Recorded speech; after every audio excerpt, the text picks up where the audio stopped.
In the brutal, close-quarters chaos of tank warfare, vision is everything. The difference between life and death, victory and catastrophic loss, is measured in seconds of sight. A commander's periscope, a gunner's telescope, these are the eyes of a steel beast. But what happens when those eyes are torn out? What does a crew do when they are trapped inside 30 tons of armored steel, deafened by the roar of their own engine, surrounded by a hidden enemy, and utterly, completely blind? This is not a hypothetical scenario. This is the desperate reality that faced one British tank commander and his crew in the final bloody stages of the Normandy campaign. It is a story of ingenuity born of desperation, of a simple object transformed into a weapon of salvation. Our story takes place in the dense, treacherous landscape of the Bocage country in Normandy, France. The date, July 30th, 1944. The specific battlefield is near the vital town of Caen, a name that had become synonymous with grinding, attritional warfare following the D-Day landings. Here, the Allies faced a nightmare terrain. Thick, ancient hedgerows known as bocage enclosed every small field.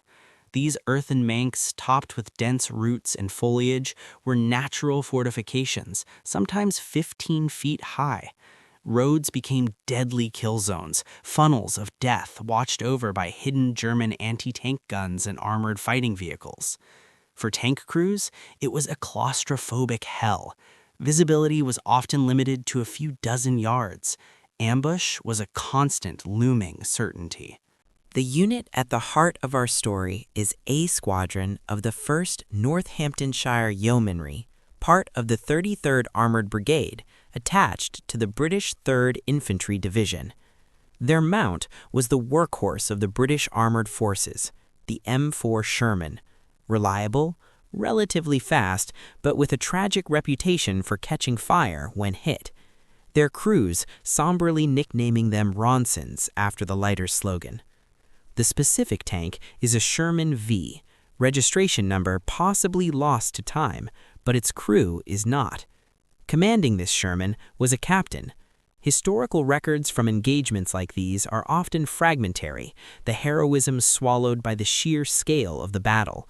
But in the tradition of such actions, let us consider him as representative of the young, determined officers who led from the front. His crew, a driver, co-driver, gunner, and loader/radio operator. 5 men bound together in a steel coffin, their lives dependent on each other's skill and coolness under fire. The strategic situation was critical. Operation Bluecoat, launched just days prior on July 30th, aimed to break the stalemate south of Caen and push towards the key high ground of Montpinçon. It was a brutal infantry and armor slog. The Northamptonshire Yeomanry was tasked with supporting infantry of the 3rd Division in clearing the labyrinth of hedgerows and lanes, a task that required tanks to advance, exposed, down narrow country roads. The mission that day was a familiar, deadly one: advance, secure a crossroads, support the infantry mop-up. It was the kind of unglamorous, vital work that filled every day of the Normandy campaign. For Captain and his crew, it was just another day in the bocage. Little did they know, a simple mechanical failure and a waiting enemy would conspire to create a moment of pure, terrifying crisis. The morning of July 30th dawned with the typical damp chill of a Norman summer, a low mist clinging to the hedgerows. The squadron moved out at first light, the growl of their Sherman engines shattering the uneasy quiet. The lead tanks, including the captains, nosed cautiously along a sunken lane, their tracks churning the damp earth into thick mud. Infantry from the 2nd Battalion, the Royal Warwickshire Regiment, moved in tandem, crouching low, their eyes scanning the impenetrable green walls on either side. The atmosphere inside the tank was one of focused tension. The driver peered through his direct vision slots, now kept open for a better view despite the risk of sniper fire. The gunner, his face pressed against the rubber eyepiece of his M70F telescopic sight, swept the greenery ahead. The loader stood ready with a round of 75mm HE for any suspected infantry position. And in the commander's cupola, the captain stood, his upper body exposed from the waist up, a terrible risk, but necessary for situational awareness. He constantly swiveled, using his number 30 periscopic binoculars to scan 360 degrees.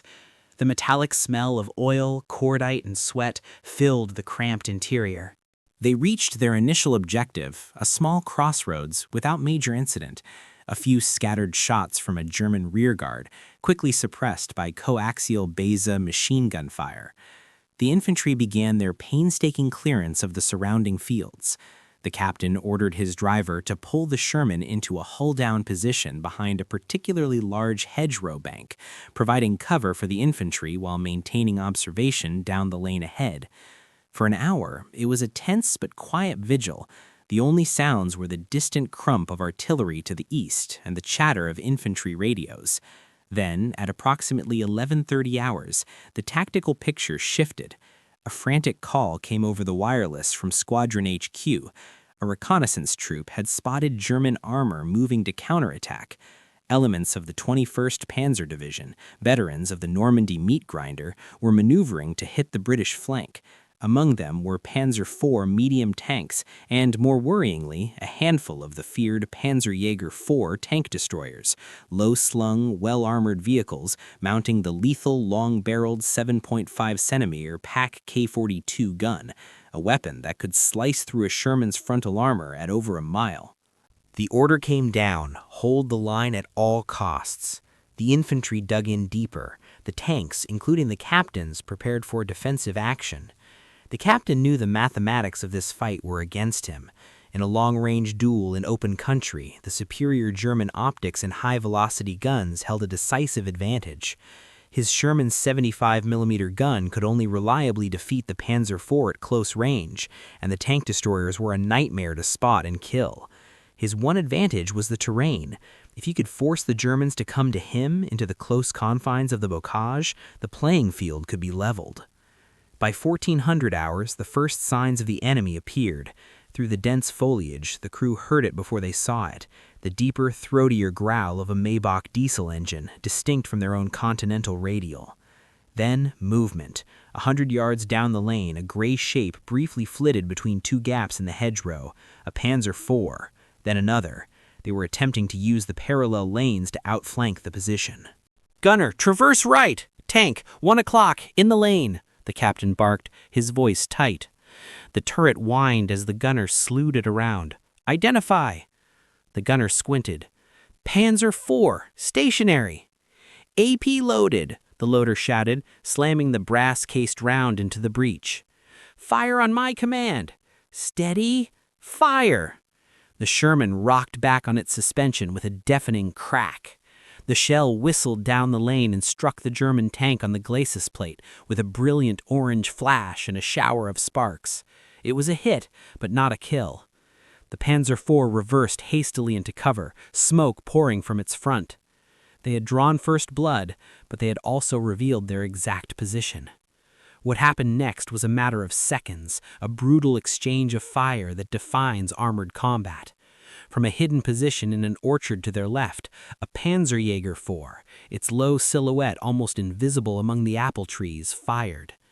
The shot was high, screaming over the turret with a sound like ripping canvas. The shockwave buffeted the captain in his cupola. "Tank destroyer, left! Traverse left! Traverse left!" The gunner frantically cranked his hand wheel. The German gunner corrected. His second shot was a masterclass in gunnery. It did not strike the armored hull. It did not penetrate the turret. It struck the one thing a tank commander relies on more than his gun: his vision. The 7.5-centimeter armor-piercing capped round struck the Sherman's commander's cupola. It did not penetrate the thick cast armor, but the kinetic force of the impact was catastrophic. It sheared the cupola's rotating ring, jammed it solid, and, most critically, shattered both lenses of the captain's periscopic binoculars. A shower of glass fragments and metal shards sprayed inward. Instinctively, the captain dropped down inside the turret, his face and hands stinging from the debris. For a moment, there was stunned silence inside the tank, broken only by the idling engine. Then, the reality of their situation crashed down. "Commander, you all right?" the gunner yelled, not taking his eye from his own sight. "I'm fine, but my sights are gone, completely smashed. I can't see a damn thing from up there." The captain's voice was calm, but edged with a cold dread. He tried to force the cupola hatch to rotate. It was locked fast, bent metal grinding on metal. He was now blind to the outside world. The tank's other vision devices were compromised. The driver's direct vision slots were vulnerable and offered a view only straight ahead. The gunner had his telescopic sight, but it was fixed forward, a keyhole view of the world. The co-driver's periscope was of limited use. They had lost their situational awareness, their ability to see the enemy, to direct fire, to navigate the battlefield. They were a blind giant, and the enemy knew it. The Panzerjäger, sensing a cripple, began to maneuver for a killing shot. The Panzer IV they had hit was likely still in the fight. The crew could hear the engines gunning, the crunch of tracks on stone. They were being stalked. Inside the Sherman, fear began to coil in the stomach of every man. It was a primal terror, being trapped, helpless, waiting for the blow to fall. The loader's hands were slick with sweat as he held another AP round. The driver's knuckles were white on the steering levers. The gunner's eyes started to ache from staring unblinking through his sight, seeing only the static, terrifying green wall of the hedgerow. "We have to pull back, sir," the driver said, his voice strained. "We're sitting ducks." "Negative," the captain replied, his mind racing. "If we move, we expose our flank. That tank destroyer will put a round through our side armor before we make 10 yards, and we'll lose this position for the infantry." He was right. To move was to die. To stay still was to die. They were caught in a tactical checkmate. The only sound was the ping of small arms fire against their hull from German infantry, who had now spotted their distress. It was a sound like slow, metallic rain. The captain assessed his tools. The wireless was still operational. He could call for help, but by the time another tank could maneuver to support them, it would be too late. He had his personal sidearm, a Webley revolver, utterly useless in this fight. He had maps, binoculars for outside use, but to stick his head out of the now immobile cupola or the loader's hatch was to invite a sniper's bullet. He looked around the cramped, gloomy interior of the turret, lit only by the dull red of the battle lamp. His gaze passed over the spent shell casings rolling on the floor, the fire extinguisher, the first aid kit, and then he saw it. In a small personal kit, tucked away near his station, was a simple, mundane object, a metal shaving mirror. A personal effect, a tiny piece of normalcy in the madness of war.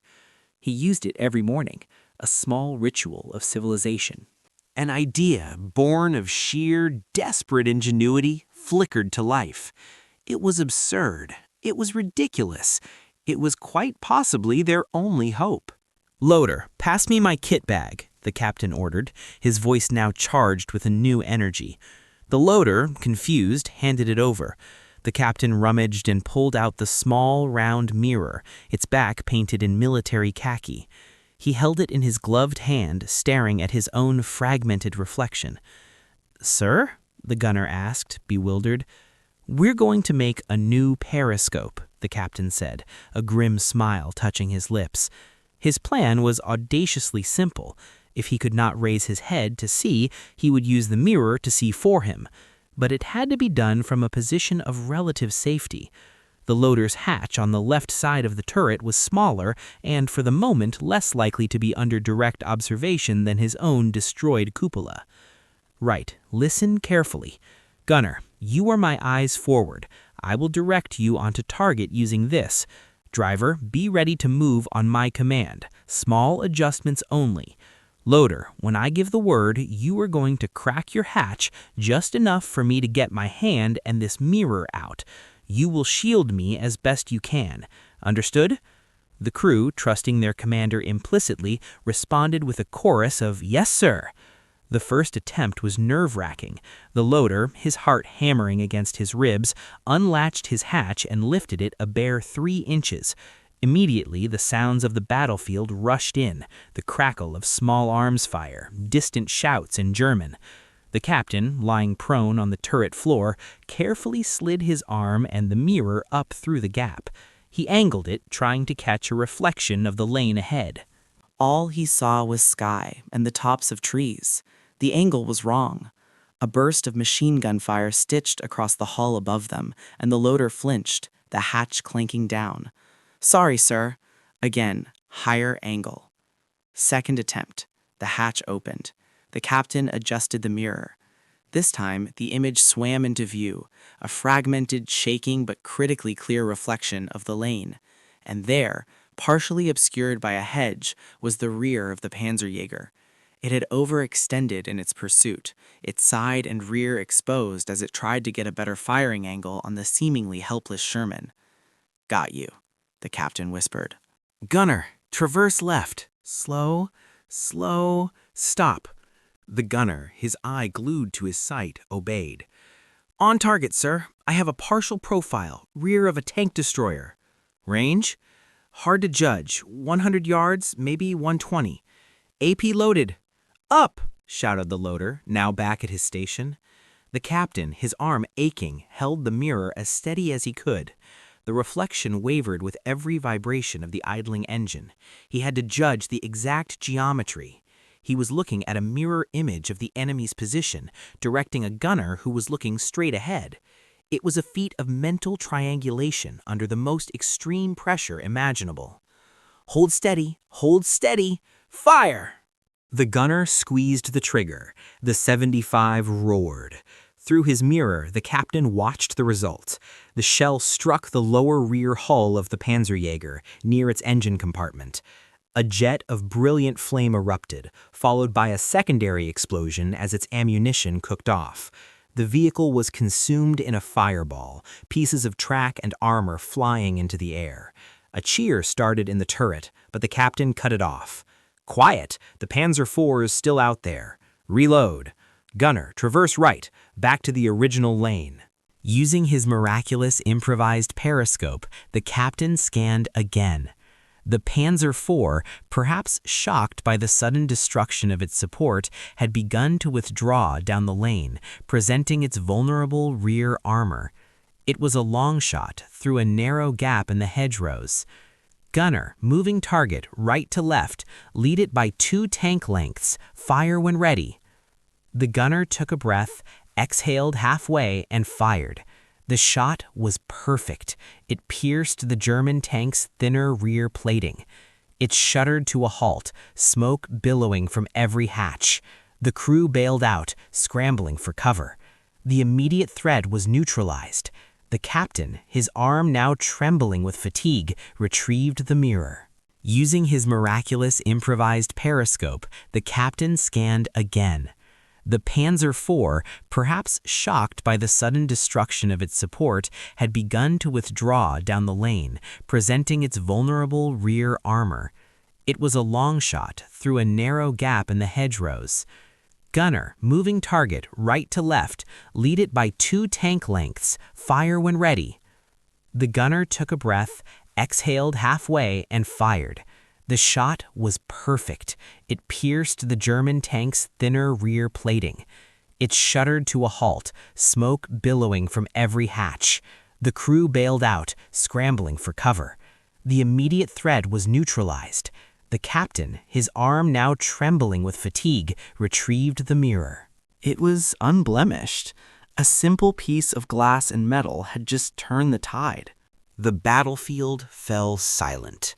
The German counterattack, deprived of its spearhead armor, faltered. The infantry of the Royal Warwickshires, emboldened by the tank duel's astonishing conclusion, pushed forward and secured the area. The captain's Sherman, though wounded, was still mobile. With the gunner now acting as his eyes via verbal directions, the captain ordered a slow, cautious withdrawal to a safer position for repairs. The cost had been high, but not for his crew. Miraculously, not a single man inside the Sherman was seriously injured. The Panzerjäger's fateful shot had crippled their vision, but spared their lives. The German vehicles they destroyed represented a significant local victory, plugging a hole in the line and saving untold numbers of infantry lives. The 2nd Panzerjäger IV was a total loss. The Panzer IV was destroyed. While the captain's name is not recorded in the grand narratives of the war, his actions were almost certainly noted in the 1st Northamptonshire Yeomanry's squadron log and war diary for that day. Such acts of quick-thinking bravery were the fabric of survival in Normandy. He may have been recommended for a military cross, though the fog of war and the relentless pace of operations meant many such recommendations were lost, delayed, or simply added to a long list of heroic acts. The true legacy of this engagement lies not in a medal citation, but in the sheer, breathtaking ingenuity it represents. It encapsulates the essence of the citizen soldier pushed to the absolute limit. It was not about superior technology or overwhelming force. It was about a man, in the most dire circumstances, using his wits and a mundane, everyday object to reclaim control from chaos. It is a testament to the human spirit's ability to problem solve, even in the face of annihilation. This story, passed down through regimental lore and post-war accounts, became a legend within the British Armored Corps. It spoke to every tank crewman who ever felt the claustrophobic dread of a compromised vehicle. It proved that even when the sophisticated tools of war failed, the simplest solution, driven by courage and a refusal to surrender, could still prevail. This was just one of countless untold stories from the Second World War, a moment of blind terror transformed into a legend of reflection and resolve.